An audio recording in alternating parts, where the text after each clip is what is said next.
Hello and welcome to a special bonus episode of the Choralosophy podcast. My name is Chris Muntz. I'm the host of the show, and this episode is special to me in a couple different ways. It is a little bit of a longer one, so I'm going to bust through the intro and get you right to it. But this represents the first time I've gone on someone else's show that is not related to choral music. I'm so excited about that, and this is a product of a relationship that I've been building over the last few months with a sociologist from Old Dominion University named Roderick Graham. I encourage you to go check out Roderick's Conversations and Perspectives channel, which is the original source of this interview and this conversation that you're about to hear.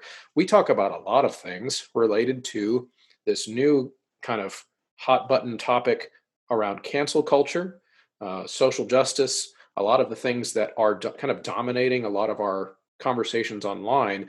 And Roderick wanted to ask me my thoughts on some of those things. And since they are not in a choir specific context, some of you might just decide not to listen to this episode, and that's fine. Although I encourage you to, because I think a lot of these conversations and these ideas that Professor Graham and I discuss in this conversation are completely and totally relevant to a lot of the conversations that we're having in choir land right now around these topics. But then jump over to Professor Graham's channel on YouTube. His is not a podcast per se, it's a YouTube channel. So you can see the conversation happening on my YouTube channel, but you can also see it on his. And we're going to probably do another conversation at some point in the future because we enjoyed talking with each other so much and had plenty still to talk about after we were done. So I hope you enjoy this. Before we get into it, though, I do want to shout out the folks over at Patreon who are making all of this content and all of this work that I'm doing on the show possible. In fact, for as little as $3 a month, you too can join my Patreon page at patreon.com/choralosophy and get access to the behind the scenes content that is published there, as well as a direct line of communication off social media, which is sometimes a really important thing, especially in today's day and age, as you are about to hear us talk about. There are multiple levels with multiple perks that you can access on the Patreon. And let me give a quick shout out to the producer level sponsors on the Patreon page. We have David Kowalczyk, James Mock, Kyle Peterson, Michael Herron, Ryan Main, and Stephen Kathy Kakachik. Thanks, everybody. Everybody over there at Patreon is really making this possible and making this show work. Thank you so much. Without any further ado, here is my conversation on Roderick Graham's Conversations and Perspectives channel. So my name is Rod Graham. I'm an associate professor at Old Dominion University, and this is my channel, Conversations and Perspectives, where I invite people on and have a conversation about them and get their perspective on some given issue. So today I have Chris Muntz, who is the host of Choralosophy and someone on Twitter who I have gotten to know. Now, just in case someone clicks on this and they're expecting to see the Australian jockey, that's not him. I was looking for you because I have to do a little background work, and that's what popped up. Chris Muntz, the Australian jockey. I'm sure you know that, of course. Yes, I've frequently told people that my claim to fame is being the second most famous Chris Muntz on the internet. Yeah. Which is, you know what, I think I've caught my guy because he wasn't that famous to begin with. There's an author, Roderick Graham. And he was very old, so he kind of had the chip stacked against him anyway. So he's not producing a lot of stuff. But yeah. So, all right. Well, let's just dive into it. Now we're going to talk about a whole bunch of stuff. We got cancel culture and free speech, which I think kind of go together. Mm-hmm. And then also we can talk about whiteness and what that means, if it means anything. Right? It may not mean anything. So. This should be fun. So let's start by just let's say a little bit about yourself. Yeah, well, like you mentioned, I do host a podcast. It's one of many hats that I wear. By trade, I'm a music educator. So I teach music and teach kids to sing, which is a field that's kind of under assault right now because yes. Taking deep breaths and sucking in people's air and then spitting it back out is not one of the safer things that you can do right now. So I'm in the throes of running a podcast. The most recent things that I've been diving into lately have been COVID topics. I've been interviewing like big name doctors from around the country on COVID experts, infectious disease experts, trying to help us save our profession. figure out the safest way to move forward. And so that's kind of what I've been working on lately. But of course, I'm also very active on Twitter because I enjoy having conversations with people on there. I feel like it's a better app for conversation than Facebook is because it tends to bring less dogpilers on that haven't been participating in the conversation, if that makes sense. Yeah, it does. It's easier to have like a back and forth where some random person that wasn't paying attention to the first 40 exchanges that you made jumps in and just, cherry picks something that you weren't even talking about and changes the subject and, that kind of thing. So I like doing that, but it also gives me a perspective on how people are thinking and feeling, and allows me to talk more intelligently on my show about a lot of the topics. Because when I'm not talking about COVID on my show, we talk a lot about the philosophies and current topics that everyone else talks about on their show, but we talk about it through the lens of how it affects the music education profession. Equity, diversity type topics are really highly concentrated on my show because that's something that my colleagues are really concerned about, and we want to work towards a better music classroom in that sense. That's interesting. So if I was, if someone would have told me that there was a podcast out there focusing just on that, I would think, well, what is the audience? But I gather that there are quite a few people who are interested in this. Yeah. Now, of course. My show we talk about really anything related to music education, but it just seems to keep coming back to the topics that are pressing the rest of society too. It's hard to think about anybody's job and not think about how their job intersects and interacts with the culture at large, right? So that's kind of what we do on the show. We talk about nerdy choir things, of course, but we also talk about how our profession impacts the community. You talked about Twitter, and I think I kind of do it for the same reasons. I like the conversation. It's really weird, my Twitter connections now, because when I first started using Twitter, I had a profile, but I didn't really use it that much. And then like 3 or 4 years ago, I started using it a little bit more. And so at that time, I was really heavy into the free speech discussions. And so I cultivated some friends based on that. And so recently with George Floyd and all that stuff, I've been commenting on that.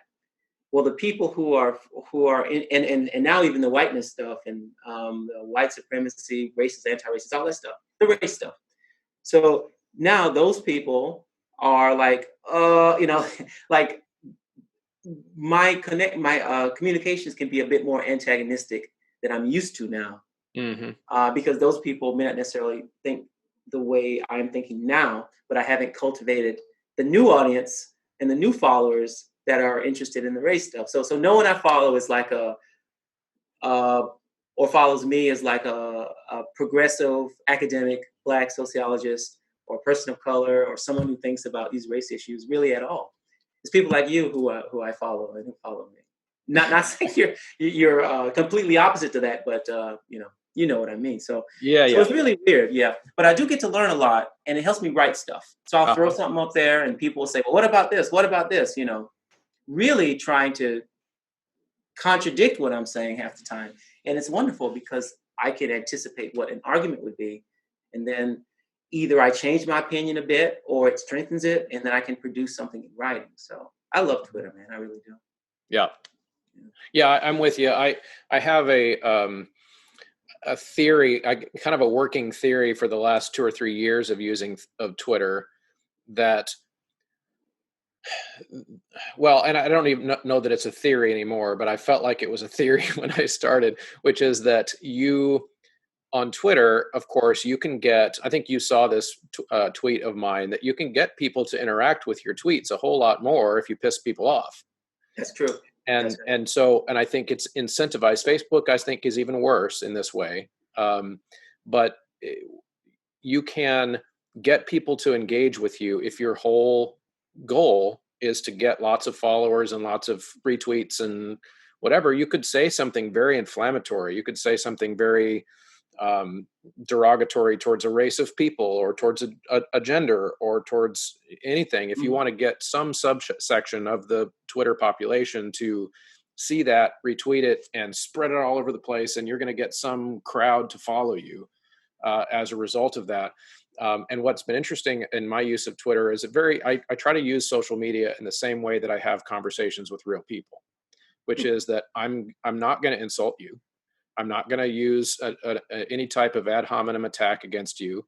I'm also going to assume that whatever you say on your social media, you're saying it in good faith, meaning you want what is best for the world. You want what's best for you, your family. You want what's best for your community. And I'm going to assume that that's true until you prove me wrong. Okay. Mm-hmm.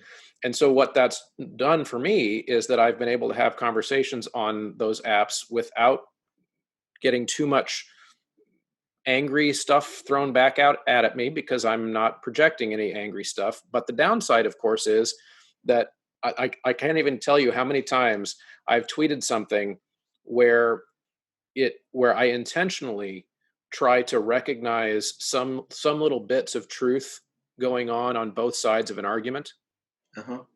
And what I've noticed is that those types of tweets, in almost every case, will get somewhere in the neighborhood of 50 or 60 likes, but no retweets. Interesting.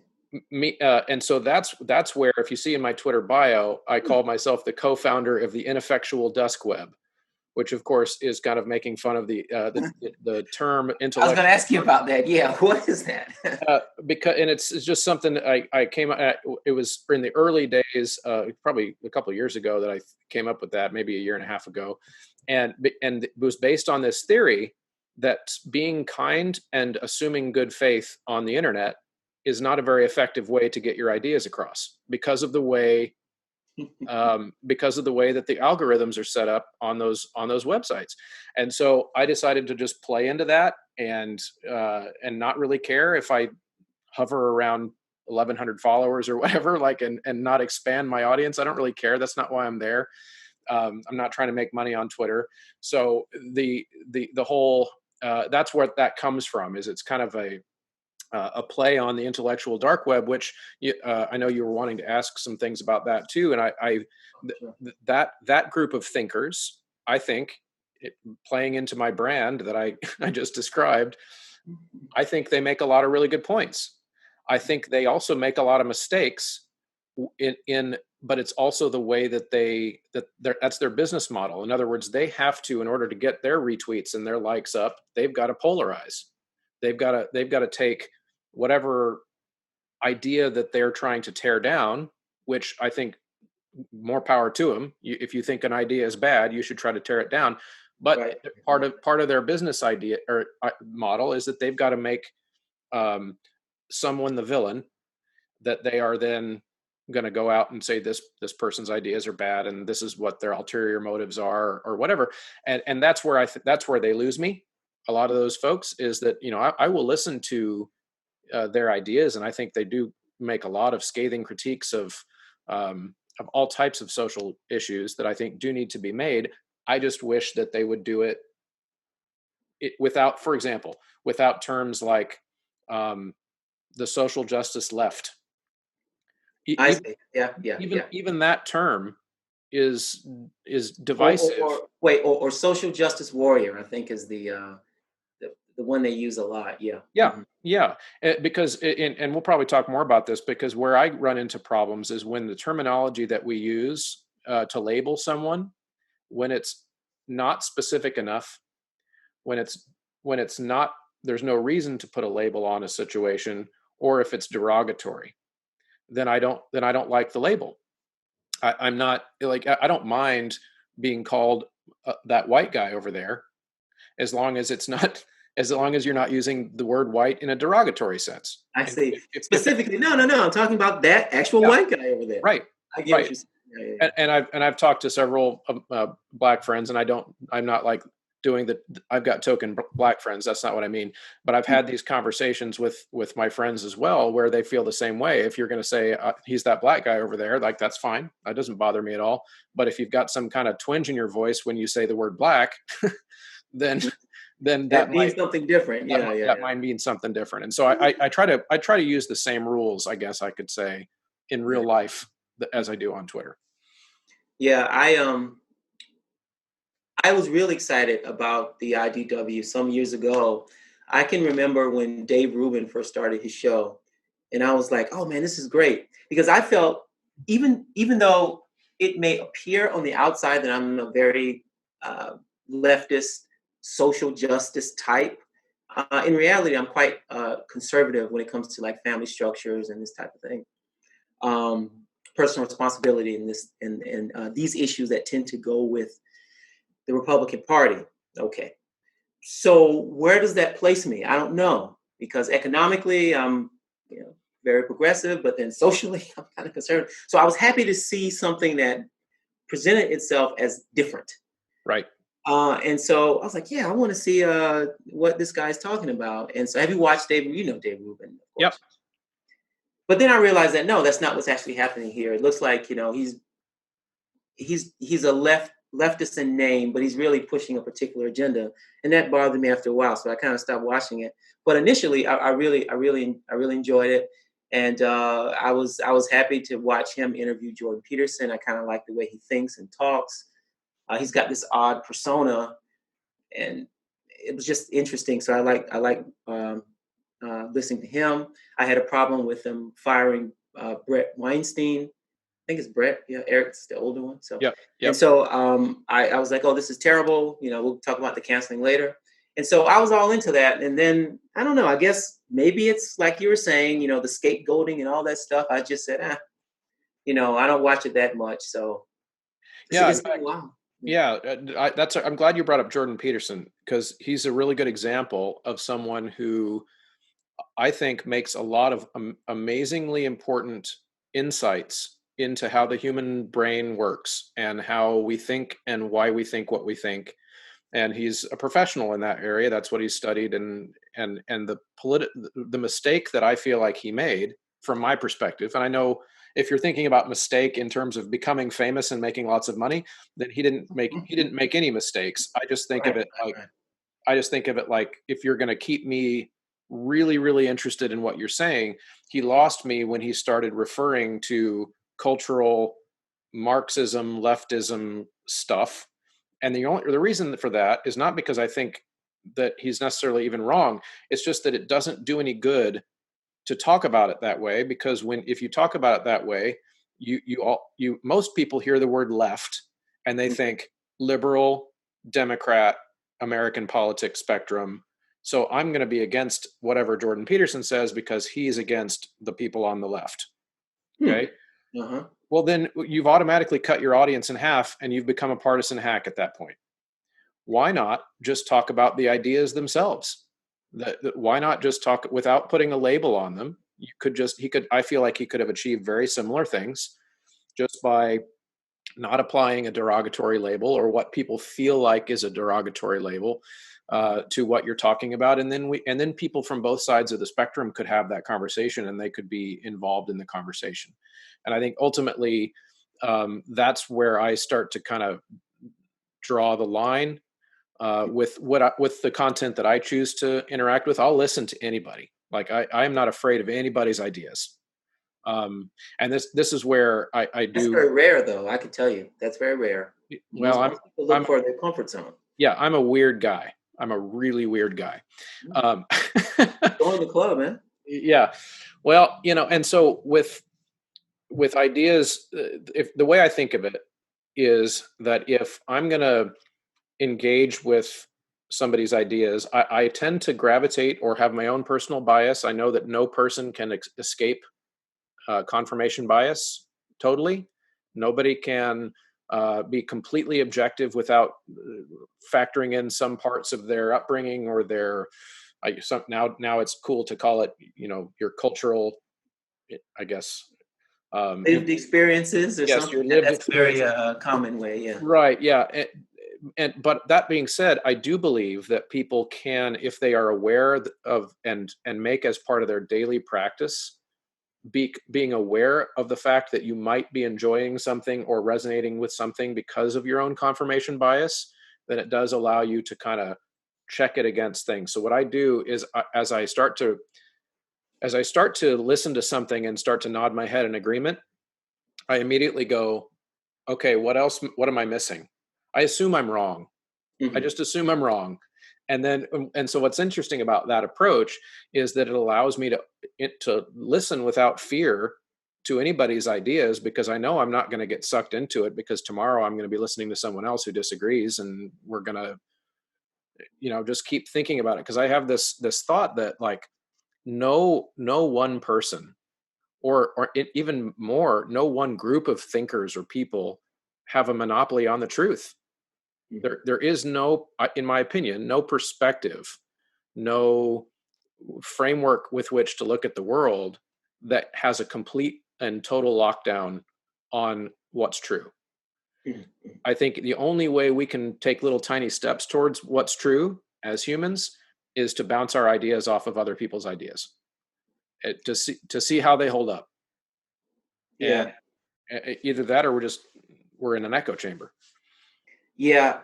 That's a that's a really good way to think about things. I'm gonna say that I think it's very hard um, to not have bias, and you kind of said that you did say that everyone enters into it, but I think it's even deeper than just the cognitive bias. It's including whether or not the ideas are damaging. So let's say I'm doing research and I want to find something, and it's dealing with the group that I'm interested in. Okay, so although race is the topic of the day, I'm going to use something different to show that it's universal. So let's say I'm invested in showing that people who have adopted the Christian religion have better outcomes. I don't know if that's true. I know in general, religiosity does lead to better outcomes, more social cohesion, lower crime rates, all that stuff. So I get some data or some kind of evidence to look at, and I find that that's not true. Okay, now what do I do? In other words, I want to find that Christianity is good. I find that it's not. Mm. Okay, so what do I do with that? I think that what most academics do is they maintain their professional ethics by simply dropping that research. They're not going to publish something that's a lie, and they're not going to bend it to fit what they believe. They'll just say, okay, in this situation, Christianity is not beneficial. Okay, fine. Let me look and see if in this situation it's beneficial, right? And so when that happens, you end up um, understanding the world. So it's not a lie. It's just not a complete picture, just the picture you want. That actually happens with. Now we can go back to race. That actually happens with studies of racism. People are finding racism because they're looking for it. Doesn't make it wrong, but there are other things you can study. You just Yeah. study that. So Yep. yeah, Yeah, no, I actually think that plays really well into into my philosophy as well. Is that I would prefer that in that example that you just gave, that the person goes ahead and publishes their findings. now they will if they have no investment. Right. So I find often with I'll use race now. So I often find that for white males, studying race would be a lot easier. Or someone who is like I could study maybe people of different sexual orientations a little easier because I'm not invested in the outcome. So I could then say, I could publish that research because it doesn't hurt me personally, right? But it's very hard for someone to put that information out there because they would imagine that people would use it against the group they're interested in. Right. Yeah, I agree. I hear exactly what you're saying. I think all what that does is it kind of paints a picture of one of the problems that we're up against as a species. Is we are in, and I think I don't want to go down the rabbit hole of how much I think social media is amplifying all of this, but there we do have a fear that if some bit of data or information comes out that might lend some type of ammunition to our ideological adversary, we're really we tend to be really worried about that, and we tend to then focus on whether or not that information should be allowed to be presented and discussed openly. This ties into the cancel culture thing. Mhm. Whereas my approach, because I'm so weird, as we've discussed, is I don't think that's not the source of the problem to me. The source of the problem to me is having ideological adversaries in the first place. Hmm. Meaning, I know no, we're not all going to agree, but it ties into. Um, well, let me see if I can explain it this way. I'm going to take us back directly into some of the social justice stuff, if that's okay, because I think this is like a really good example. Um, the Well, one of the things that I'm concerned about is I have this kind of mantra going right now with some of my friends, and so I've talked about this a little bit on my show, where, in my opinion, and I believe this is true, there is more than one way to be an anti-racist. Okay. Yeah. Okay, meaning if we are to say to take Ibram Kendi's version of what it means to be an anti-racist, that's one way. But then you could also say that. Are you familiar with Daryl Davis? No. Okay, so Daryl Davis is a guy. He's a black guy that has made his whole life's work through accident. If there's a documentary about him, I'll send you a link afterwards. He's made it his whole life's work to go to the homes of KKK members and just get to know them. Wait, how does he look? Is he a heavy set guy? He Yes. did like a TEDx thing? Okay, I Yep. saw him. Yeah, He yeah. had a TED Talk. Yeah, he had a TED Talk. And over 20 years or so, he's gotten about 220 KKK members to turn in their robes and leave the Klan and start to think of him as and other people of color as humans, Mhm. because they had been indoctrinated and cultured through their upbringing to not see humanity when they see a person with dark skin. And then Daryl goes and basically says, "I'm here. How can you hate me if you don't even know me? So get to know me, and then tell me that you hate me." And that for many people, that wouldn't be the approach they would take in anti-racism, Uh-huh. but Mhm. it's very different than what Ibram Kendi describes as being kind of, if in his book, How to Be an Anti-Racist book, he's very focused on political solutions, right? Okay. So there he's focused on. Well, in fact, it says it right at the beginning of his book that the only way to counteract racist policies or discriminatory policies is with better policies that discriminate in better ways. It's one of the first I things he haven't talks read that about. book, by the way. So Okay, yeah, and you should. I'm glad I read it, but it also brings up another point, and which is that, and this is where it gets tough, because I'm sitting there reading this, and first of all, to continue to paint a picture of how weird I am, by the time I was 19, I had read the entire Bible, and much to my mother, my evangelical Christian mother's chagrin, I had taken copious notes throughout reading of the Bible, pointing out all of the inherent contradictions and the things that I agreed with and the things that I didn't agree with. And and so I'm thinking of it in terms of like, oh, I like this part, this makes sense, but then this part doesn't seem to match with this part, and that doesn't make sense. And I'm going through the whole book this way. And the way I look at it is, if I'm going to do that to the Bible, I'm going to do that to Ibram Kendi too.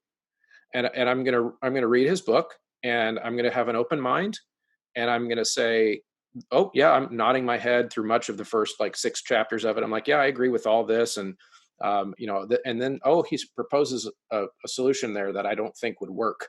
And so I'm taking notes, and I'm writing throughout this whole thing. But where I think we've gotten into trouble as a society and as an online culture discussing this, and I've asked in private messages, I've texted with some of my friends, some of my black friends actually, because I want to know what they think about this, is that I ask, what percentage of Ibram Kendi's book do I have to agree with in order to not be racist? and Like, what is their answer? 100%? Or well, no, because they know me and they know I'm not, depending on which definition is being used at the moment. But but they recognize that if I were to post my notes on Ibram Kendi's book, if I were to post a review, including the things I agreed with, the things I disagreed with, and the things that I found to be logically fallacious in the book, Mhm. I would probably be canceled. So there are three things there. If I can remember them. Um, the Daryl Davis that person is very interesting, Hmm. and I would say a bit brave actually, but that's Yeah. good. I mean, to speak to people at that one-on-one level, and so I would be the type of person who would probably say that those are wonderful gestures, but given the scale of racial disparities, if we would focus on those individual things, then that may not have the effect that we would want. That doesn't mean that what he's doing is not anti-racist. I wouldn't say that. But then I haven't read his Abrams book on anti-racist, how to be anti-racist. So I don't know. That's one thing, and that kind of leads to that whole systemic racism thing. I'm big on Right. that. And I I think agree. I agree with you, by the way. I'm not saying Daryl Davis's way should be the way either. I'm just saying there's more than one way. And okay, people should kind of play into what their strengths are. And if I'm a interpersonal one-on-one conversation person, hmm then I might go with the Daryl Davis way. But if I'm more of a politically minded, get the community together, make change in a protest kind of a minded person, maybe that's my method. But that okay, maybe people should play to their strengths. yeah, no, I think that's cool. The danger would be that if you do those individual things and leave it at that, then when a policy comes along that might positively impact Black people, then you may say, "Well, I don't need," I've done my part, so that would be a danger, and that has happened in the past in the 80s and 90s. There was a sense that we don't need to do anything else. We've given them some affirmative action for 10 years or something like that, 20 years, so let's leave it alone. And the reverse started happening. People are very punitive towards Black Americans. Yeah. With some justification. And so we can talk about the crime rates because it's a complicated story that if I don't know, we're not even supposed to move in that direction. So maybe we don't want to go in that. But things are more complicated than we make out. But yeah, Yes. you're right about that social media stuff, man. And I don't think that's a function of how most people think. I mean, I No. think both you and I agree that it's a function of social media. So Yes. yeah, you post that thing up there, everyone's going to share it and talk about it. They don't know you from Adam. You could be the nicest guy in the world, and they're going to go and say, well, this, slur guy, you know, he should be teaching our kids. I can't believe it's going to go from you sitting down, relaxing one night to you being a racist person teaching kids how to be racist. Fire. You're going to lose your job. Everything. You're absolutely right, man. And that's a sad state of affairs. It Yeah. really is. Yeah, and I think since I know you wanted to talk about cancel culture, I think that's the part that some people see that makes them think that there's a cancel culture going on. Is that yes, you and I know the common retort to cancel culture is that no, it's just that people who are racist are finally being held accountable for the racist things they've been saying forever. And I think the tricky thing with either of those positions is that I don't think either of them are true, which Okay. which means like okay, so think of it this way: are there people who have been caught and been held accountable through social media that in an older world, less technological world, would have just continued getting away with being a racist? Yes. Mhm. Yes, there are some of those, but are there also people who, by almost any objective standard, did nothing wrong other than had something taken out of context and had it travel around and go viral on social media and had them lose either access to something that they were doing for a living or be removed from some kind of prestigious post? That kind of stuff happens too. And so, to me, the question of whether or not there is cancel culture or whether or not there isn't cancel culture is the wrong question.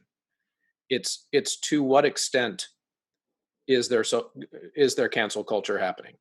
Because it happens sometimes, but it doesn't happen other times. And I think most of the best critiques, and I feel like I saw you say something on Twitter to this effect at one point too, where, and maybe I could be thinking of someone else, but I thought it was you, where you brought up that some of those things do happen, but they don't happen enough Like they're kind of like an isolated incident. Do you remember saying something like that? I don't know if I tweeted something, but yeah, I think they're overblown. Yeah, Um, right. the total number, I mean, it's not as much as we think. I mean, we got like what is it, 370 million people? I mean, for a couple of hundred people to be canceled, actually, it might be more than that. But it doesn't suggest that there are these witch hunts going on all over the United States. But look, there's fear. I mean, I know eventually if I do enough talking here, and eventually this racial period will pass, and there'll be other topics worth talking about, which I would be happy to talk about. I'm going to say something that will cause people to think something's wrong with me. Hmm. Um, they won't call me a racist. I'm kind of immune from that, I believe. But who knows? They may say I'm sexist or homophobic or something.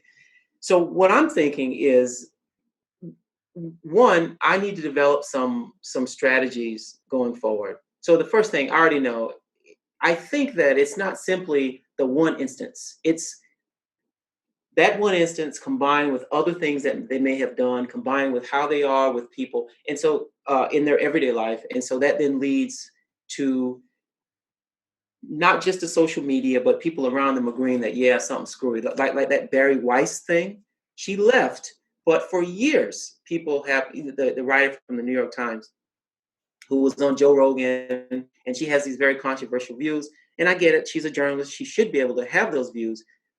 But if the New York Times would have fired her, I would have kind of understood it because they've got a paper to run, and she's consistently taking these views that the majority of the population finds detestable.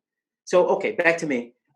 I I believe that if I do one thing wrong, it would be okay, even if it was shared, and I immediately say, "Oh, I made a mistake here.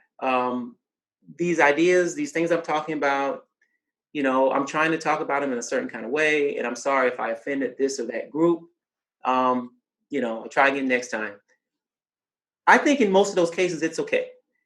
It's the people who already have a history, and they say, "No, this is my free speech." They don't want to do anything about, and then they get canceled because people pile on, and their employer can't defend them. Right.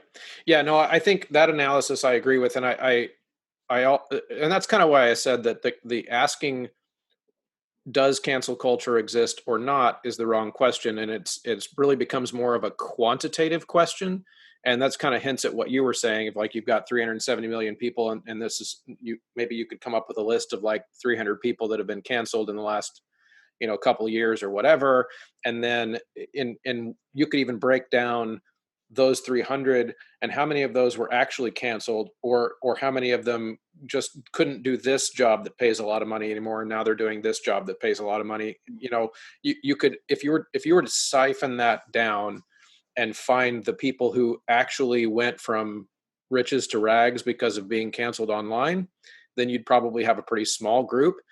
But that doesn't mean that the culture of fear isn't out there. You're absolutely right. Yeah, and yeah. and that because and if you think about it, and this could get maybe, and I'm never afraid to have you punch back at me, by the way, Mhm. but I think you could have the same exact question and same exact line of thinking to analyze things like rape culture.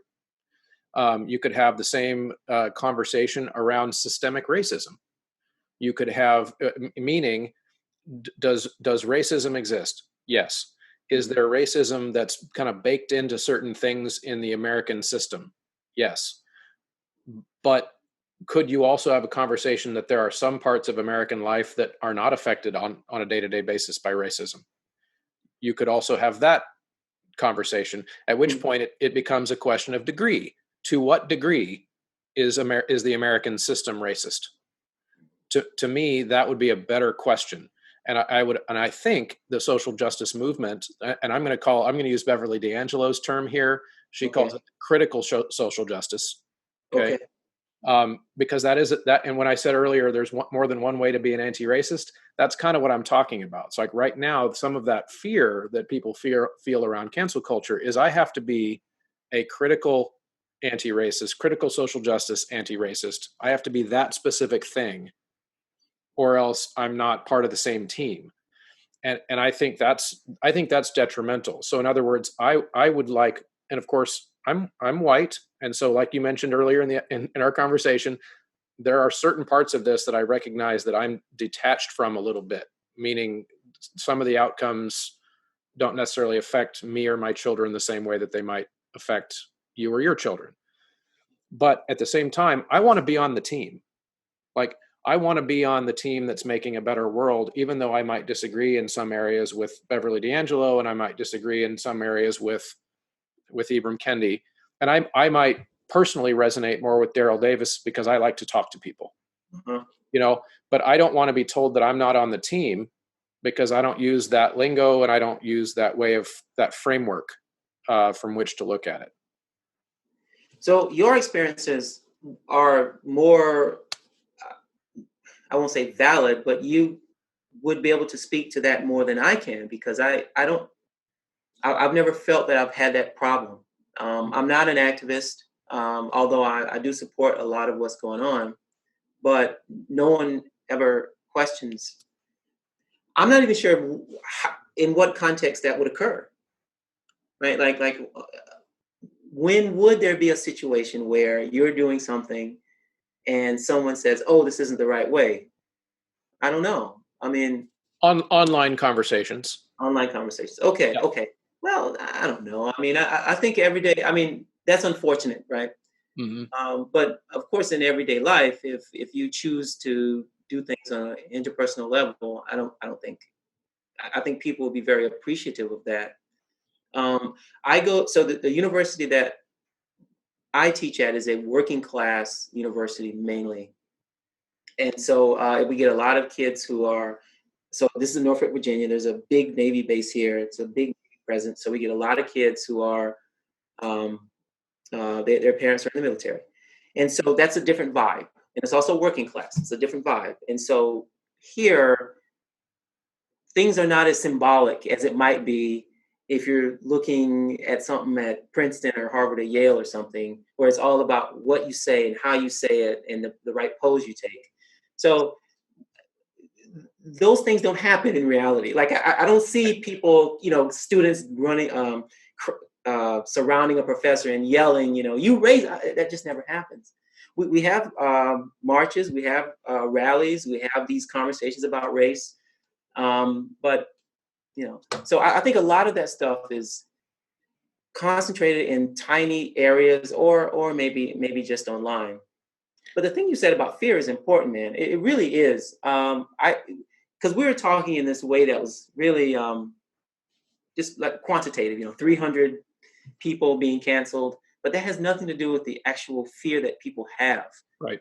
right? And that's really important. It's actually the same analogy I make for police brutality. We're dealing with these numbers. 2018, 15 people were killed, and Yes. what about the people on the street who are worried about that kind of stuff? So no, Yep. that was actually a pretty good point. Yeah, yeah. Yeah. I think I think about stuff like that all the time of just, and this plays into some of the lived experiences thing Mhm.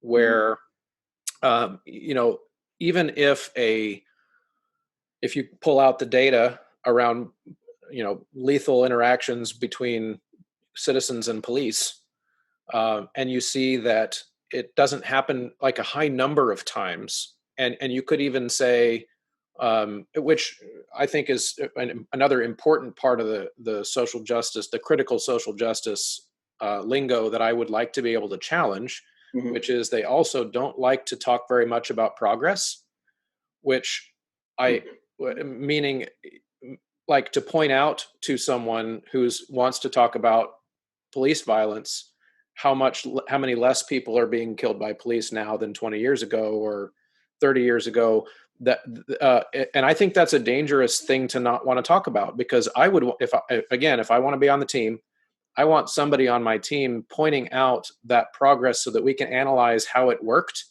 and what got us to this point where we've made this progress so we can keep doing those things more. Mhm. And that goes along with economic things too. If there's something that's working and that's causing human flourishing to expand, and that's causing poverty to decline, like it has been up at like a rocket up until COVID. Um, the I would want somebody on my team looking at why that improvement was happening instead of not wanting to talk about it. That's a concern to me. Interesting. Well, now, okay, let me defend those scholars a little bit. So, a doctor is not interested in you if you're healthy. Yep, And I get it. so it's baked into the cake for those particular scholars. Like that's their whole purpose, is to identify oppression somewhere and then deal with it. The problem, in my opinion, is not that idea. It's that it's taking over social sciences, especially sociology, criminology, anthropology, you know, and even English, actually, and in history too. It's taking over these disciplines and all of the studies, right? Yep. By design, they're critical. Women's studies, African American studies, Right. gay and lesbian. So if they were a small percentage of people that were identifying problems, that would be fine. But the problem is, one, it's it's becoming so popular that it's the thing that more people are doing, right? Right. And two, the media loves it. It's so sexy. Yep. So someone comes up with a new term, even if it has some validity, like heteronormativity, right? Now it's kind of this big vague term, but I actually kind of get it. The world has been organized historically around men and heterosexuality. Fine. But the media will take that and go, oh, okay, we got something to talk about, heteronormativity.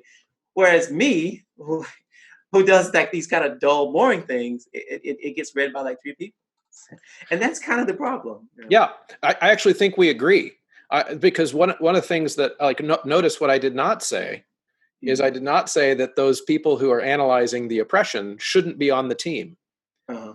I want them on that team too, but I also want a balance with where the people who say yes, this, because I want think about like a canary in the coal mine, and I think ultimately that's where critical theory, even by if you go all the way back to Horkheimer and the inventor of it, he even acknowledged in the 30s that you've got to have traditional theories too. They have to balance each other, and I think your analysis that critical aspect has just expanded to the point where there's no counterpoint anymore, and that's where I feel like the danger that does tie in, I think, to cancel culture a little bit, is that there are some that feel like even to say that, hey, watch out, I think we're using too much in this recipe of this cake recipe. I think we're dashing too much critical theory into this. Mm-hmm. And this is where the IDW loses me a little bit, where they say critical theory is bad. Let's kick them off the team. Where my approach is no, I want them on the team. I want somebody whose specialty is to look at the oppressions of the past and to analyze studies that might call out a disparity. As long as then the team that talks about that disparity is a balanced team that talks about, yes, and in this area we were able to make some progress. So how can we extrapolate that progress and help fix this disparity? And if there was a sense of open dialogue among like many traditional disciplines. So how can physics help us solve this problem? How can yeah. You know what I mean? That's my beef. My beef is not that critical theory by itself should burn in hell. It's that critical theory needs to be balanced against other traditional theories, or else it can grow out of control. And I think in a lot of ways that's kind of what we're seeing. Yeah, I buy that. I think a lot of marginalized groups are very happy with critical theory because and they're not seeing the potential danger because, well, if you were someone who felt like you wanted to change genders or sexes, well, critical theorists created that space for you, at least the theoretical space, with this idea of gender fluidity. And, without them, you might have felt that way, but who were the authority figures to give you that storyline, right? For a Black person, it was actually critical legal scholars, I believe, who started talking about the mass incarceration policies in the 90s, way before I had an idea. I remember reading Michelle Alexander's, and it's always this way with these new ideas. So I'm reading the book and I'm like, what the hell is this? This woman's crazy. These people have committed a crime, and you're telling about how the cops are finding ways to search their cars and lock them up. Great. Like, this is how I was thinking, because the idea was new to me. And it took me a while to understand, oh, I see. They really shouldn't be doing this. This is leading to them searching cars when they shouldn't. And this is leading to putting more kids, kids actually, in jail. You know, so these kinds of ideas, they can be screwy, a lot of them, but they help so many people that, yeah, I want to keep it. But I'm with you. I'm with you. After you identify the problem, then you need policy, and you can't get that with critical theory. Yeah, I agree. It's critical theory is designed to tear down That's right. essentially. That's right. And so you can't build something back up with critical theory, because and that's where we're starting to see now almost an online meme.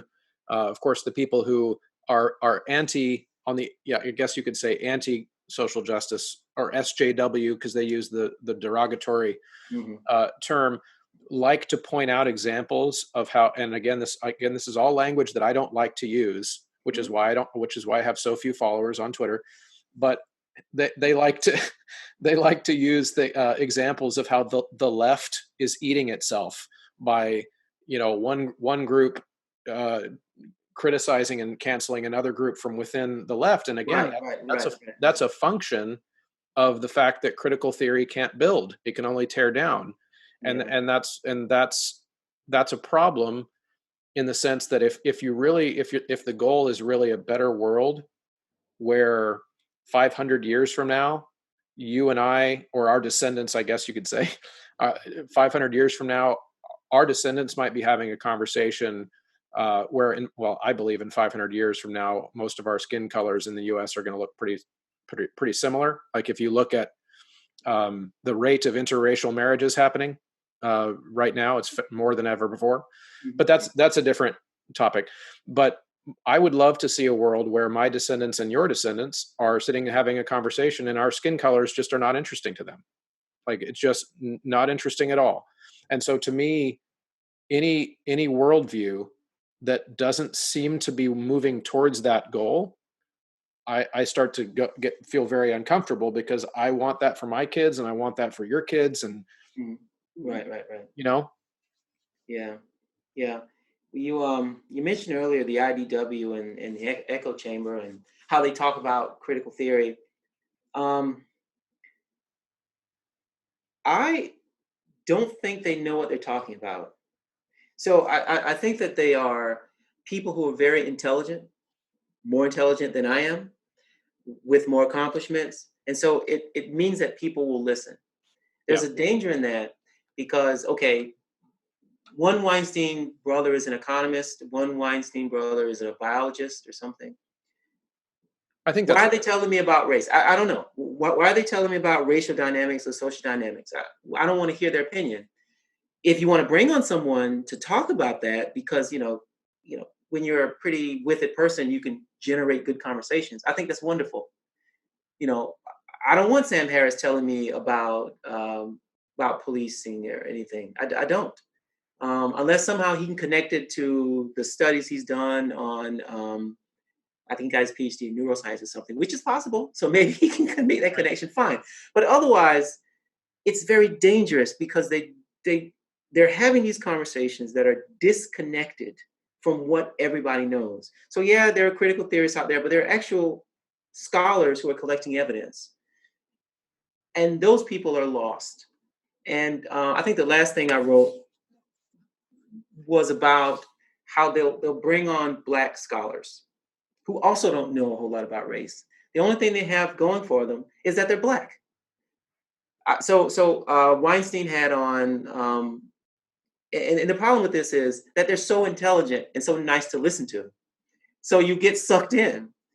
And if you don't realize that they don't do any actual studies on this issue, then you'll think that what they're saying is gospel. So Lowry has done some work, but not a long time. McWhorter is a commentator and a linguist. Then they have the Coleman Hughes guy, who's going to be president one day, but he doesn't know anything about English, not English, race. He just comments on it. and a couple of other people, Chloe Valderay, So they come on and then they rubber stamp these ideas that the IDW has, which gives it more legitimacy.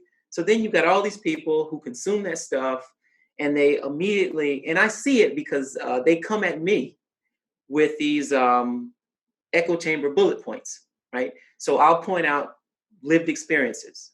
Okay, so I know what goes on in IDW. Oh, this is not objective. This is not, you can't measure this, this doesn't mean that much. Facts don't care about your feelings. So then they come and they shoot that at me.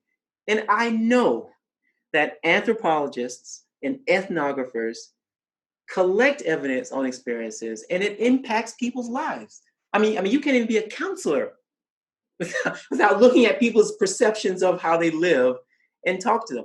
Anyway, it's just very worrisome and troublesome, because whatever ideas that we have that could be anti-racist, if enough people take this uninformed view and use it to decide to vote for something or whatnot, it's going to be damaging.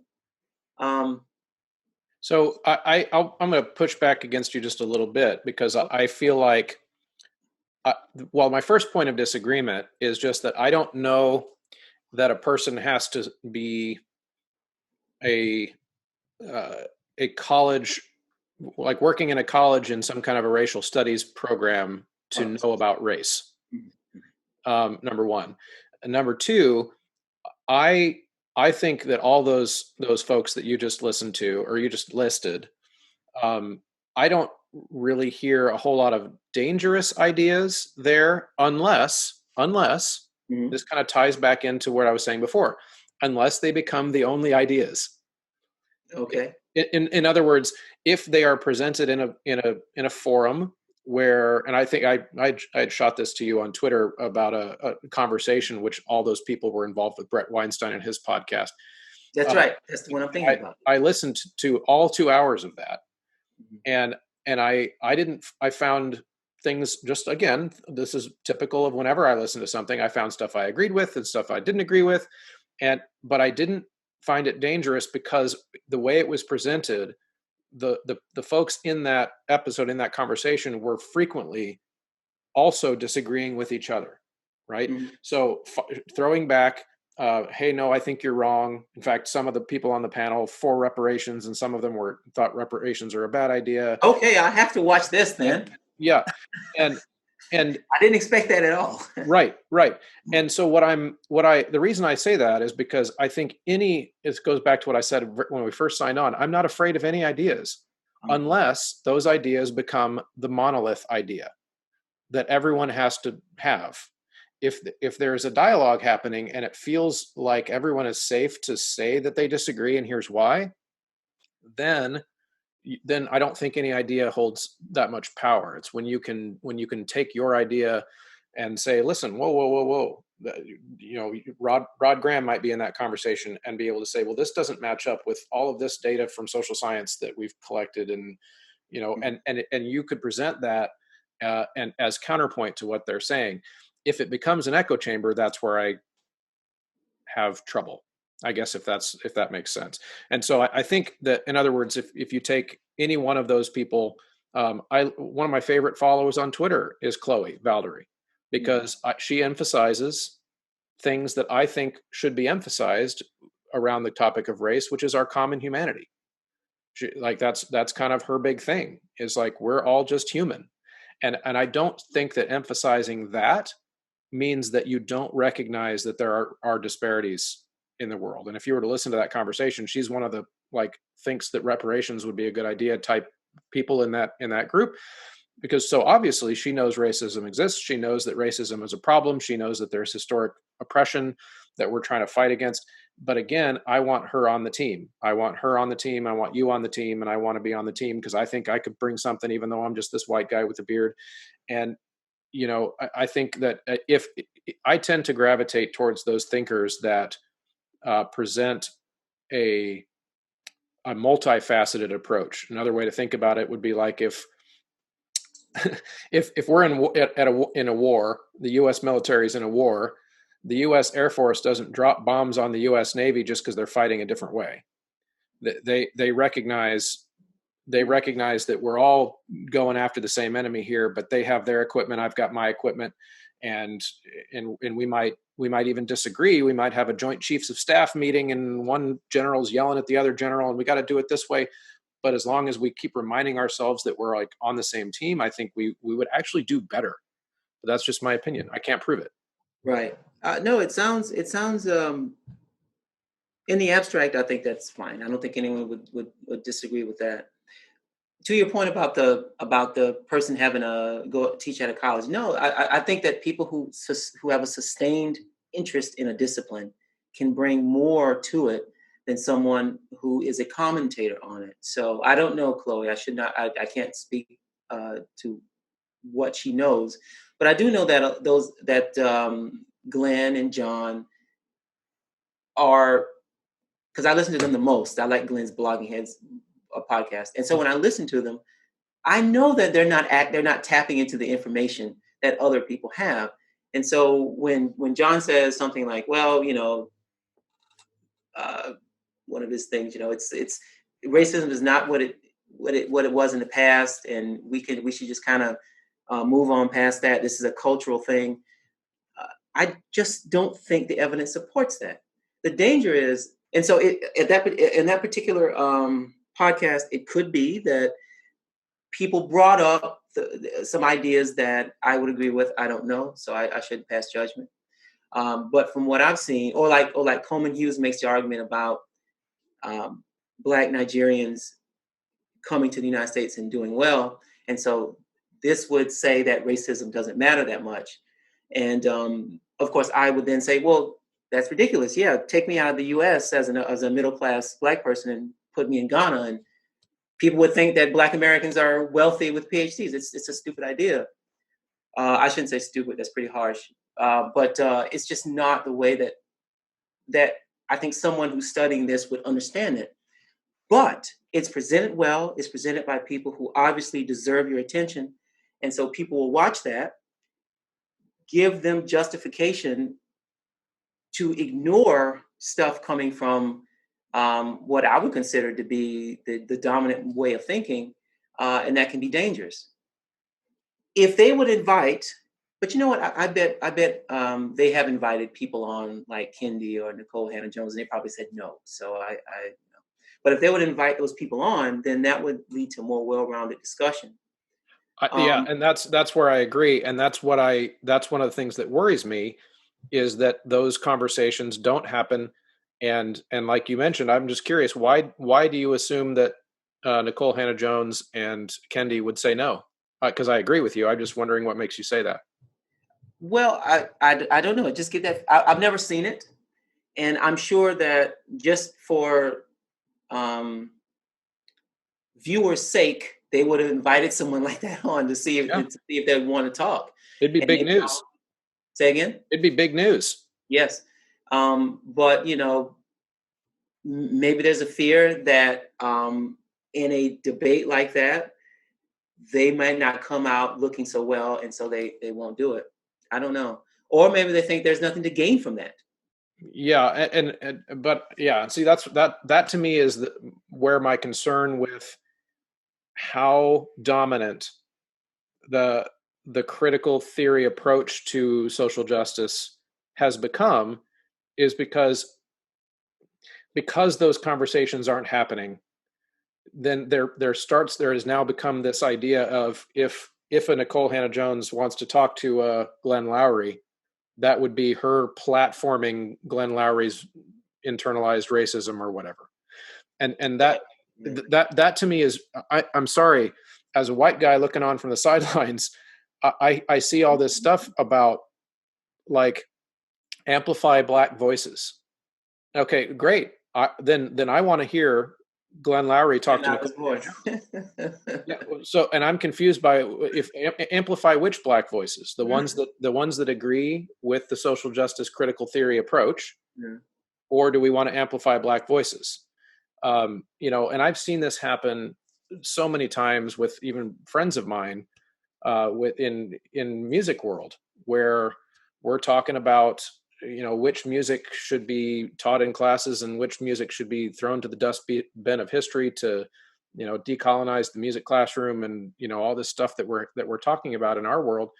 And you get a person of color or a black conductor or teacher who steps up and says, actually, I'd kind of like to keep teaching these old songs from the American South, because I want to teach my kids about I want to teach my kids about racism, and I want to teach that. And that opinion will also get shoved to the side, because it doesn't fit that narrative. And so to me, I want to amplify.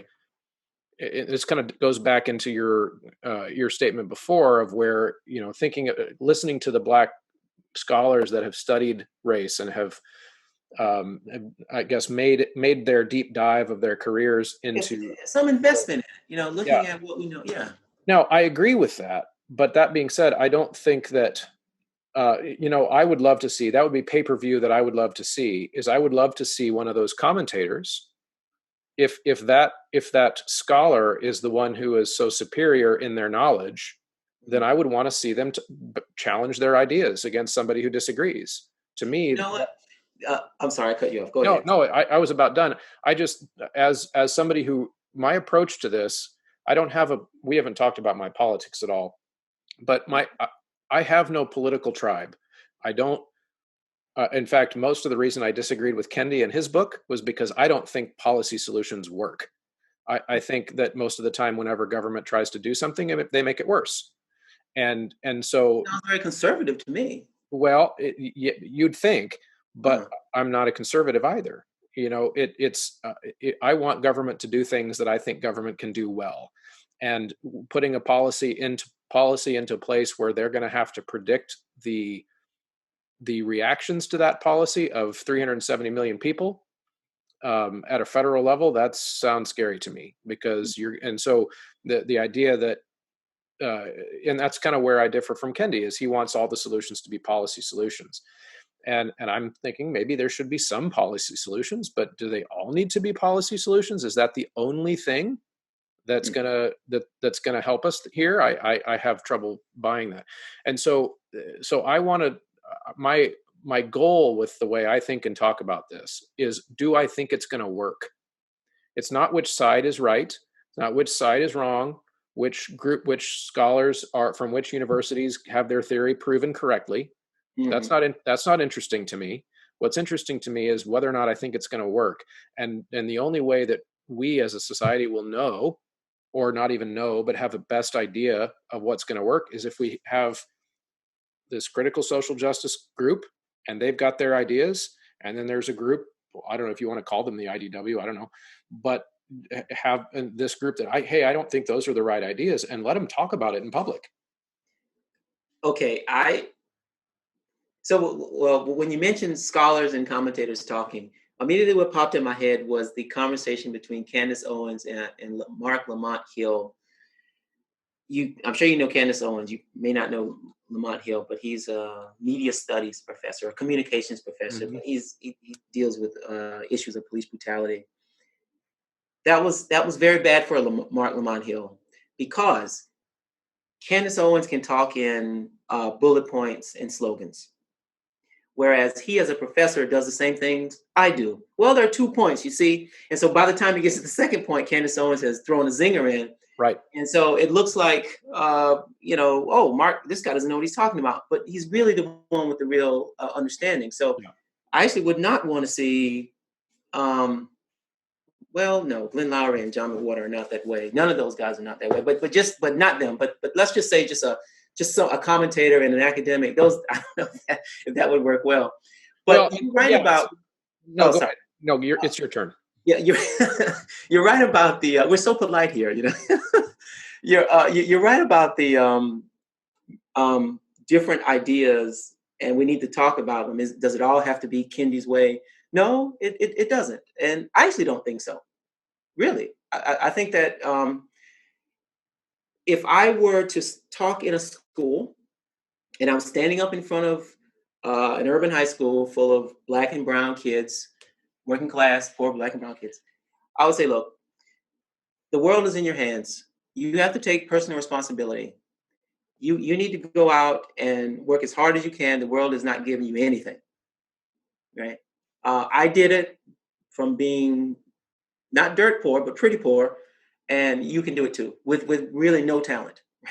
So if I'm standing here and you probably have talent, you can do it. Okay, so but then I would turn to the so that's the kind of the individualistic personal values solution that I do think Glenn Lowry likes to talk about. Okay, but that's at an individual level. Right. Then I would turn to the administrators and say, look, this teacher has been in here 2 years and she's going to leave in a year because they're not getting paid enough. Can you get some experienced teachers? Like, this is a structural problem. Look at this school here. The classroom is filled with 30 kids. I can go to the rich side of town and it's 20 kids, all with laptops, right? Money doesn't actually equal education, but teaching 30 kids is a lot different than teaching 20 or 15, right? Can you fix these structural issues? I mean, it is both. It is both. I agree. I agree. Yeah. That's exactly my point. Yeah. It is both. But even at the individual level, I would feel happy if a person who studies education did that with some rigor. So it's one thing for me to say that, using my own personal experiences, but that's not always the accurate way one person's experience. So I can say work hard, but it would be better if we had more scholars who looked at things from that way. And say, okay, yes, these are the ways that we can leverage personal values or something. I don't know. I have no idea how that would work. So even in that case, I don't want to hear a commentator.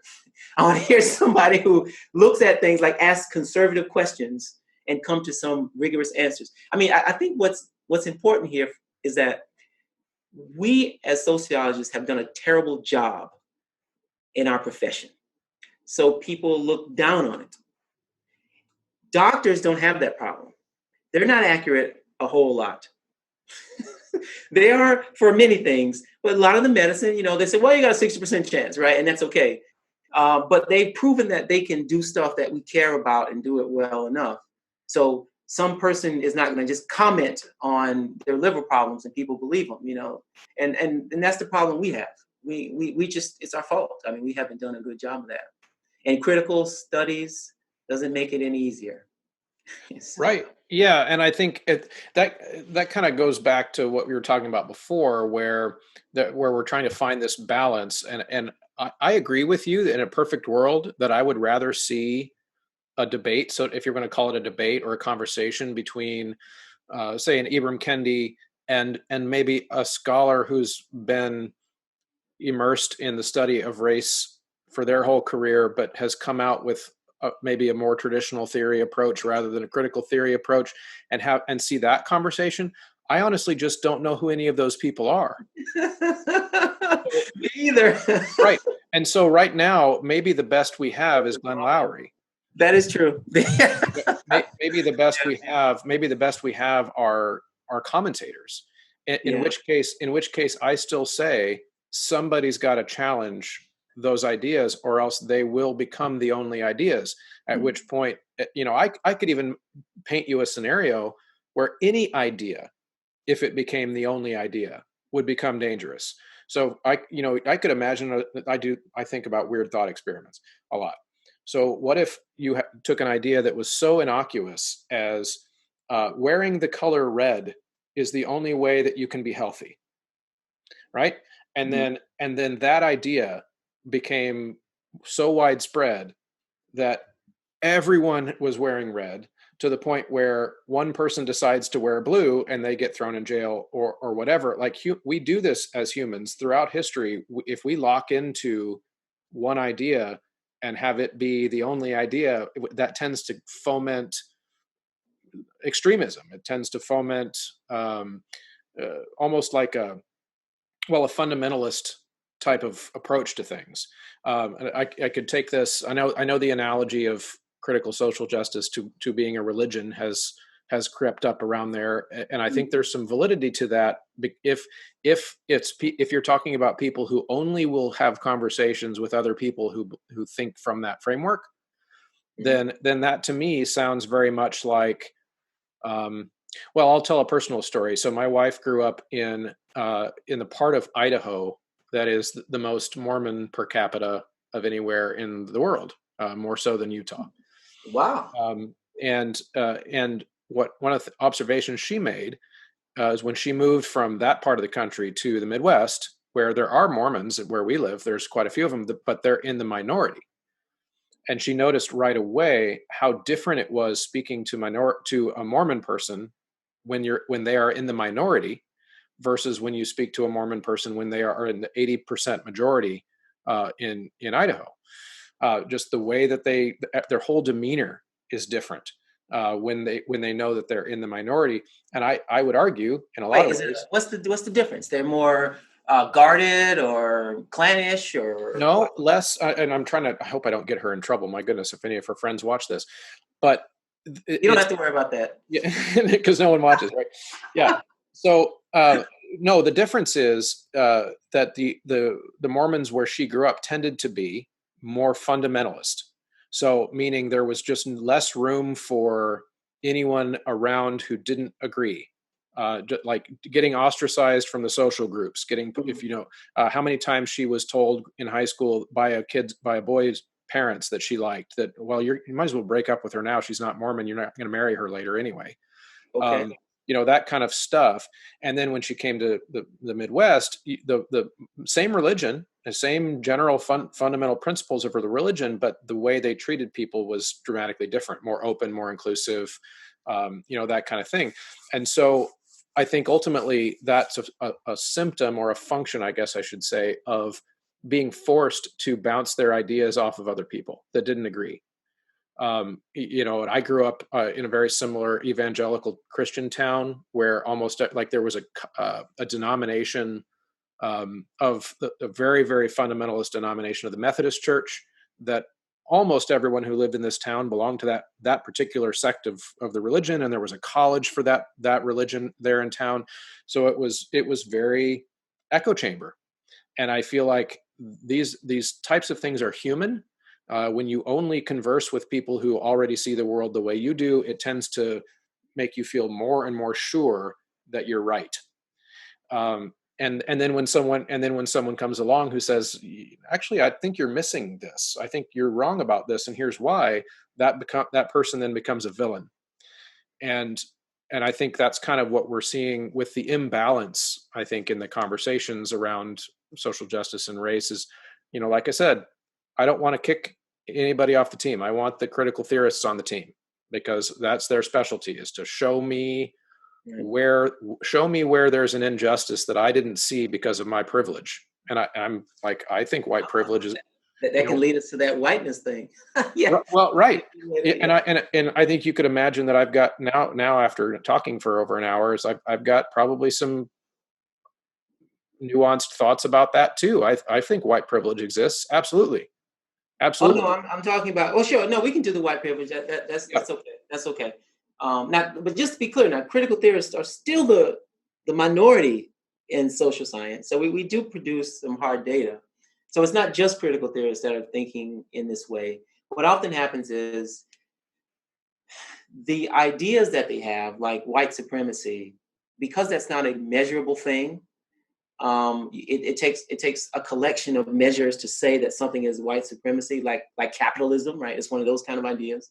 Um, you get ideas bubbling up through ethnography, through surveys and whatnot, and then you get this idea. So it's not like it's not like this is just critical theory versus the world, or it's more like within the discipline of sociology, we've kind of come to a consensus that there's a multi-level racial idea things going on, systemic.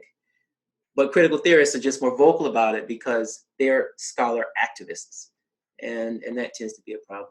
Right. I buy that. I'm not in the world that you're in, but that makes total sense to me. I think that for the person who comments, and I guess you put me, I'm a commentator, I guess, on I these am things. too a little.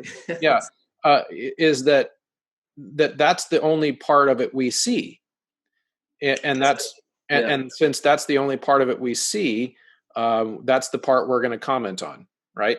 So, and it also it is getting to the point where um, that be, and I think we'll go off on a rabbit or down a rabbit hole if we talk about social media again. But I think it's because that's the most vocal part that tends to get amplified on social media, and then that becomes, sociology. Then for a lot of people becomes synonymous with critical theory. They're the same thing. Right. Yeah. You know what I mean? Well, let's end with this, because we since we scheduled this conversation, this infographic came up. Yeah. About white American culture. And so what do you think about that infographic? Well, I pulled it up on my phone here because I thought it was really okay. So I know I saw you made a video in response to it, and I actually agreed with probably 10 out of your 11 minutes. So just to give you that, since I mentioned already that I did that to the Bible, I'm going to do that to Rod Graham too. Okay. Well. Yeah. and by the way, the way, in my way of thinking, the fact that I do that to your ideas, this is so weird probably for most people. I feel like I'm complimenting you when I approach your ideas with a hair comb, like, and I'm going to go through them. You know what I mean?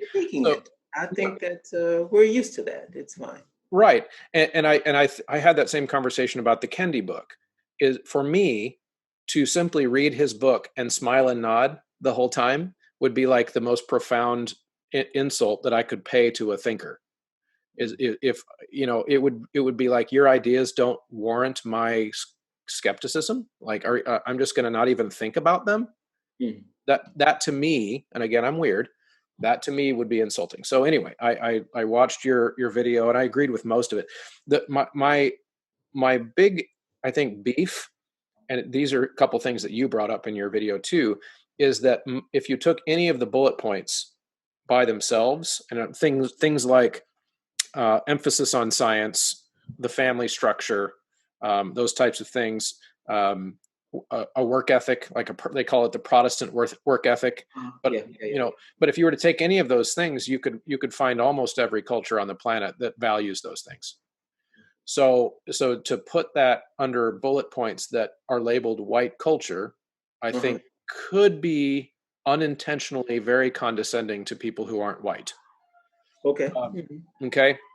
So wait, before you continue, why is it condescending? Well, it's almost to take all these things that most people, sorry, I got a siren going by. It taking a lot of things that most people, I would argue most people of any skin color would look at. Are you a hard worker? Do you value your family? And do you think that science is real or is important? Okay. And most people of any skin color would be like, yeah, no, I think all those things are awesome. But then I put it on a chart that shows that these are white things. Okay. I don't say it like that. Well, but that's what the chart says. I'm laughing because I really didn't think of it that way. But I totally see it. I was thinking of it as just, okay, these are characteristics that white people have. That's how I thought about it. Right. Not that they own those things.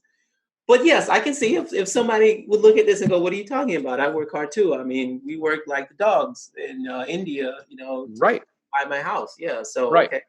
Yeah. And that's where I come into this, looking at it like, is this going to make it, and I hinted at this before, is this going to make the conversation about race in America better or worse?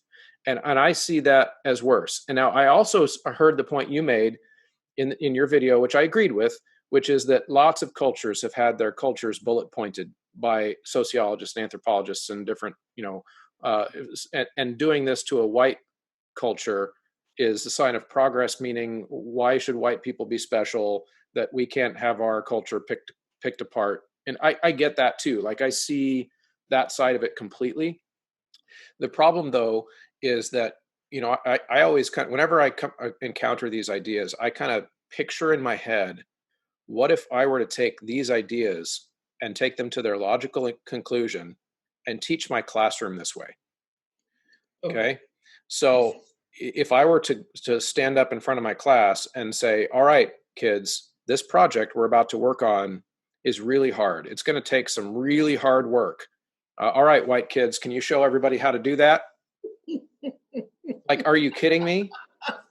That's not the implications of that, but I see how you can come to that. No, I get that. I get that that's not what they're saying you should do. But my point is that there is an if those things are white things, then by extension, they aren't the other things. And I think that has to do, they don't belong then to the other cultures. So I think if the poster could have been improved, even if it just said something like, well, I think more accurately, those are things that describe American culture, to be honest. But they also describe other cultures too. And so if you want to get really into the weeds about it, I would prefer that those are just human things, because I don't think they accurately map onto whiteness or white people any differently than they map onto a variety of other cultures. Now, and you could also say that if you picked any one of those bullets, and I think you said this in your video, you could pick one of those bullets maybe, and then find another culture somewhere that didn't value that thing the same way that we do. Absolutely, I get that. No culture is the same. But I don't see how it does any good to frame those things as white things. Yeah, that's weird. I'm not quite sure why they would need to put something like that on an infographic for the public. Now that's weird. Yeah. What good does it do? I don't know. There are whiteness studies. There are classes. We used to have more of them, but people are like, "What are you doing studying white people?" So they kind of went away. But a few people still teach a whiteness studies class, and the idea is to make it to understand the fact that it's not only Black people that have a race and their race impacts them, but that white people have a race and their race impacts them as well. And that's something that I think was somewhat new when that came about in the 80s, because it was odd. What do you mean? I'm not a white person, but I imagine that white people don't think that way. They don't think of themselves as being a part of the white race, not in 2020, maybe in 1790, but they don't think that way now. And so I think the idea was to try and, I'm not sure about for that infographic, but just in general, this idea of whiteness was to hit on that point. So, well, but do you really want a world where there is an American, very strong sense of white people thinking of themselves as white? It's a double-edged sword. So, by alerting whites to their whiteness, then you get a sense that, okay, because I'm a white person, I could be doing these behaviors that damage non-white people. If you don't see yourself as white, then you may think that, okay, I'm just living my life. What the way the world is just the world. I'm just the universal man or the woman. But if you embrace the fact that you have a culture, you have a race, like, or a group, it doesn't have to be race, actually. It could just be you're a social group, like Japanese, Black, Hispanic, whatever. Then you can then appreciate them a little bit more. I think that's the logic. But yes, it's a double-edged sword, because you may say, "Oh, we are white people. Let's see what we can do together. Let's vote as a block. Let's do this and monopolize resources for white folks." So right, and you actually the reason I asked the question, you kind of danced right through it, which is that in my opinion, and again, I'm just a commentator, but I think a lot. Everything that is encompassed in most of the things I've seen and read about whiteness studies would be more accurately framed as majority studies. Is what do humans start to do when they feel like they're in the majority? What types of privileges do they confer upon other people who are in their group when they're in the majority that they don't when they're in the minority? What types of unexamined, to use their term, unexamined behaviors do they start to do and not even realize they're harming the people in the minority that we could call, privileges. We could call them a variety of things. And I would say that that field of study would become a whole lot more useful if it was framed in terms of, hey, not because of the color of your skin do you have these tendencies, because there's nothing in your genetics as a white person that's making you do this, but because you've lived in a majority group for your whole life, you've not realized that this, because again, that the context of being white in America is different than the context of being white in Beijing. If you're white in Beijing, all of a sudden you're one of one in a million walking around, and all of a sudden you become a minority. In fact, I read about a scenario where I don't know where, I listened to so many podcasts, I don't remember which one this was on, but where they did an experiment of putting in a restaurant or a bar or something in Beijing, putting a bunch of white people from different places and having them all show up at this place, being like 3 or 4 white people in a sea of Chinese people. And all of a sudden they find each other in the room, and they don't even know each other, and it's like, hey, how are you doing? And they interact because they realize really quickly that they're the only white people in the room.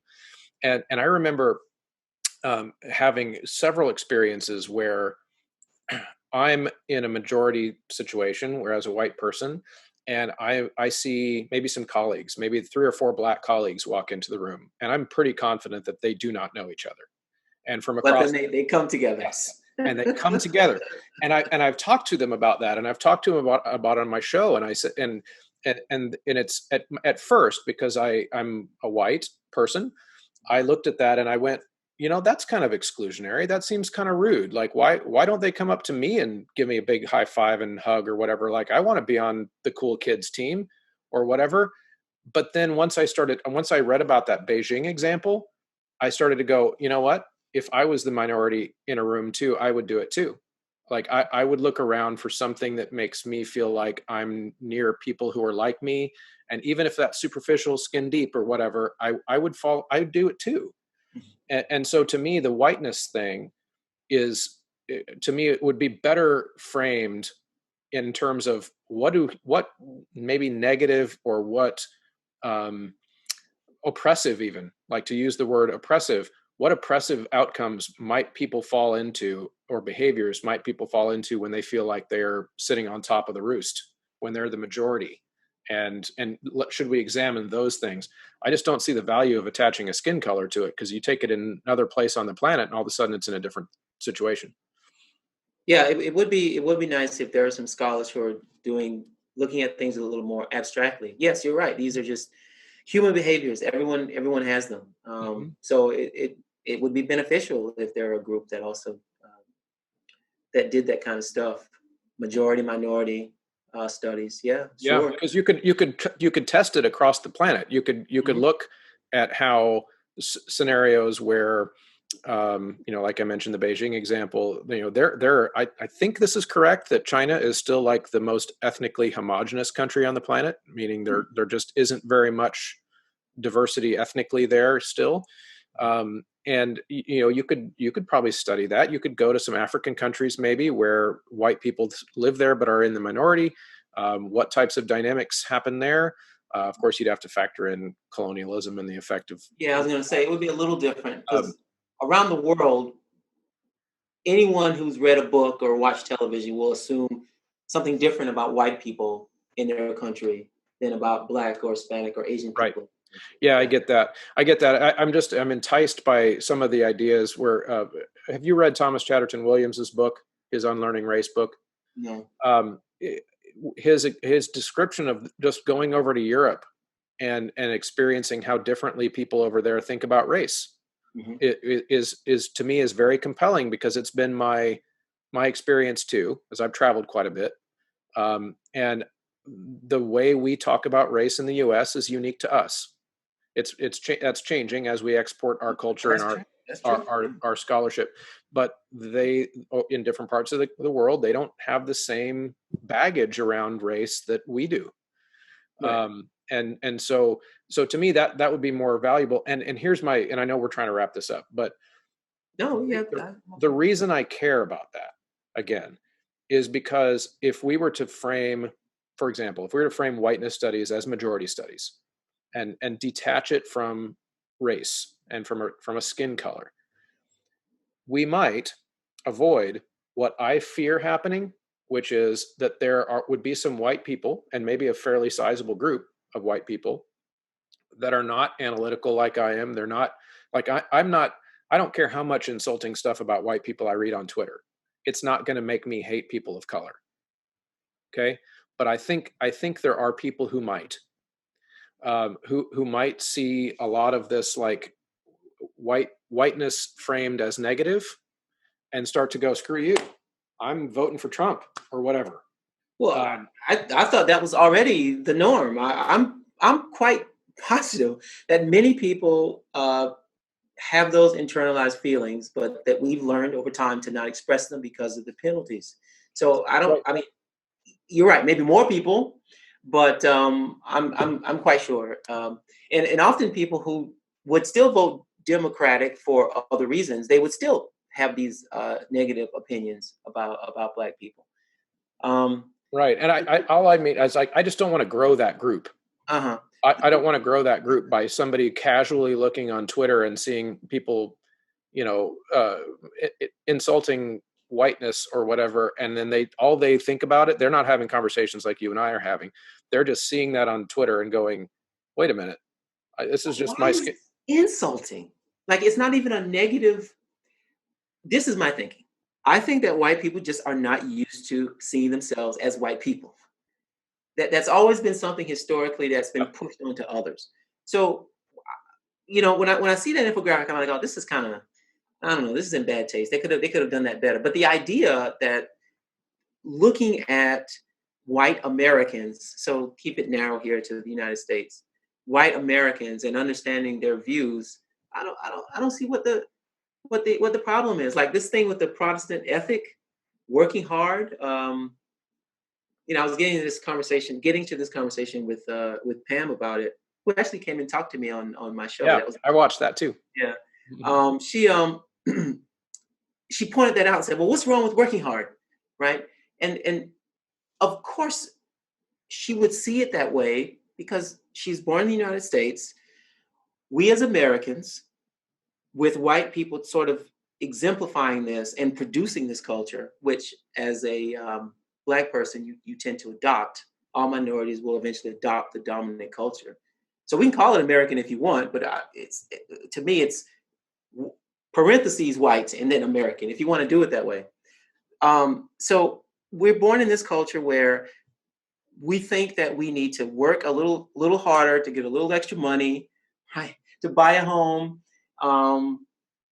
There are other cultures who may say, yeah, I know I have to work hard, but not at the expense of my family or my spirituality or something. That's a very, I bet if this infographic said something that would make a conservative proud, we are individualistic, we believe in free speech, we are sons and daughters of the Enlightenment. Instead of saying science, right? Just say we are sons and daughters of the Enlightenment. Just change the words a bit.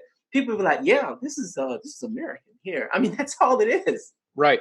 Well, and keep in mind, remember, my reaction was not that I found that infographic insulting to white people. I found it insulting to not white people. That's right. That's right. And of course, I know I don't get to speak for not white people. I'm not saying that. I just mean that like that. I always turn it back around to my classroom, and I was like, I want to think this about all my students. Some of those things that I see as positive things. Now, maybe it's possible somebody could come back and tell me I only see those things as positive because I'm white and I'm part of white culture, and which I also just part of it a little bit. I mean, some of those things are just neutral. I mean, they're just well, they might be good for a capitalist society, actually. They're neutral. They're neutral, but how would you have to again ask it? I'm a utilitarian in a sense. What's the life of a person who doesn't work hard versus a life of a person who does, on average? Happiness. Dude, I wish But really? I wish, yeah, really. I wish that I could sort of deprogram myself because I'm gone in 30 years, right? Why in the world am I working so hard instead of striking that happy balance and taking some time off? I think people a little older than us, they realize this, that they've wasted so much time trying to achieve these material things. And for what purpose, right? And some of the things are norms. So they're not just values and beliefs. So like the 1 to 3 kids or something like that. Yeah. Okay, so that's just kind of a standard norm. They're pointing out that these are the family sizes, I guess. Okay, so maybe some cultures would say, why only 3 kids? I'm not sure in a modern capitalist nation that's smart, but other cultures in history have thought that you need to have a lot of kids, Yeah. and having that is not positive. Although Uh, I would say that 2.3 kids, though, for Americans is not because of white people deciding that. It's because of economic forces. yes, it is. It is. It's just pointing out that those are the characteristics associated with whites. So Hispanics may have, I think at this point, higher birth rates. I Right. don't know about Black people now. Asians probably have less, but the idea is that the norm is that actually that's old. Actually, I looked at the reference and it was like 1990. Yeah. so Yeah. so they need to update that, and those things will change. But at any time in history, you can look at a category of people and associate some norms, values, and beliefs, and say, okay, roughly speaking, this characterizes that group. Um, it is positive. I'm kind of goofing a little bit. It works in a capitalist society. But my point was that it doesn't have to be that way. It just so happens that this works. Some of those things work, and so we think that they're good, but they don't. It doesn't have to be like that.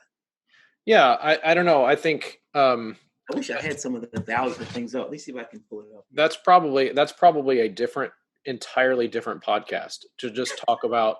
Yeah, we won't have to go into that. Well, yeah, what happens to a culture that doesn't work, that doesn't have work as its ethic. Now, I think you could have. No, not work. No, no, no, no, no, no. Working at the expense of other things. Like we put Right. work above everything. Right. No, I get that. I get that. I hear what you're saying. I just mean that, and it's kind of what was kind of my point, is it's really a question of degree. So it's a question of how much time and energy do we value putting into our work. For example, there's um, and it would vary from person to person, and this is also why I get squeamish with all this labeling by skin color stuff when it doesn't really tell you anything about the person. Okay. Again, that's probably also because I'm white and I see myself as an individual. Um, That's but another one.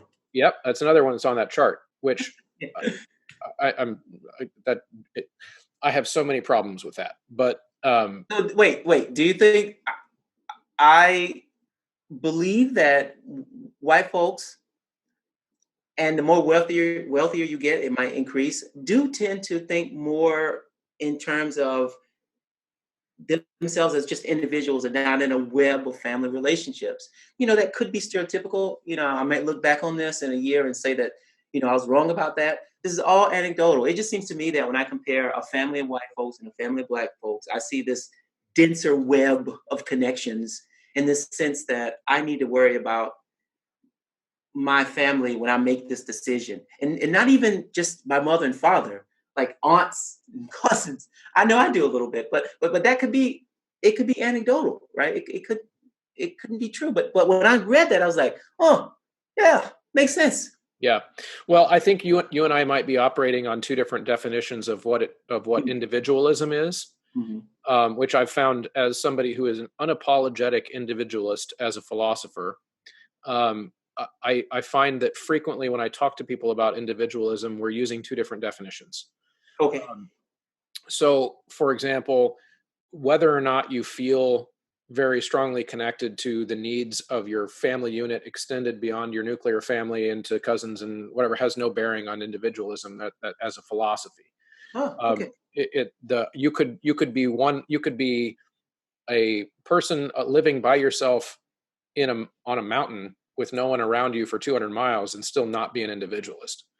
In other words, who you choose to interact with. So the individualism, the way I think of it and the way I've studied it, is simply the idea, philosophical framework for it. I'll say it in the first person since I'm an individualist. I can only experience the world directly through my own senses. That's it. Oh. Meaning that every experience that I have has only been had by me. I'm the only one that can ever have it. I'm the only one that can know what's going on in my head, which is also part of my problem with Beverly D'Angelo's work, is she seems to know me better than I don't know myself. And yeah. Okay.